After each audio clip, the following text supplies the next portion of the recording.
out in the world. Rather than having a pity party, Paul was concerned that the church will be united in its witness of Jesus Christ. With so much stress and so much suffering on him and his church, Paul declared that there is a way that God wants us to live out our spirituality in the world, come what may. And so Paul exhorted them to live a particular way. And this is what Paul said to them. He said, "Rejoice in the Lord always, and again I say rejoice." He said, "Let your gentleness be evident to all." And then he said, "Do not be anxious for nothing, but in everything by prayer and petition and thanksgiving, present your request unto the Lord, so you can experience the peace that passes all understanding, to guard your heart, mind, and your soul." Paul said all of this, church, we can do because we are in the Lord, and the Lord is in us.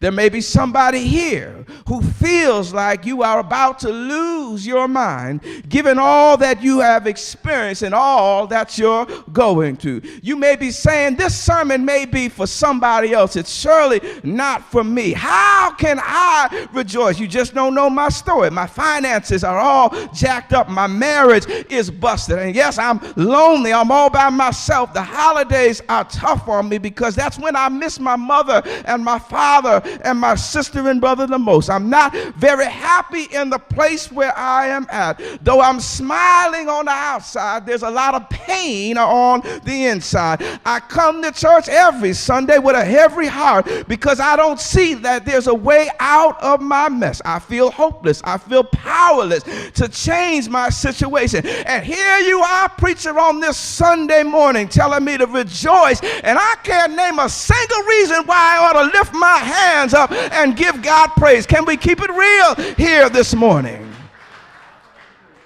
Well, when you put your situation like that, I can see why you don't have any joy. And Sunday morning after Sunday morning, when I preach and look out in the congregation and see some angry faces, some upset people, some people whose face is always stoic, I know something is happening in your life that's not quite making you happy. And I want to tell you that if you keep looking at the negatives, you will never have a reason to rejoice.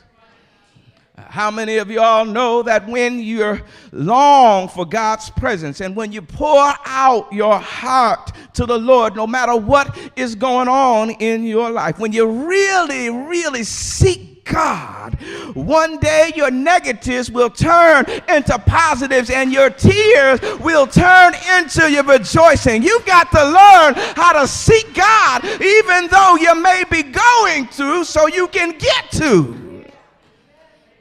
When you interrupt your preoccupation with the negatives and what's not going right and how little money you have and how much people talk about you and don't like you, when you interrupt your self-talk and all that negatives, you dare to open up your heart and mind to experience God. And I want to tell you, God will give you a joy that the world can give and the world can't take away if you just look away and look to Jesus, the author and the finisher of our faith.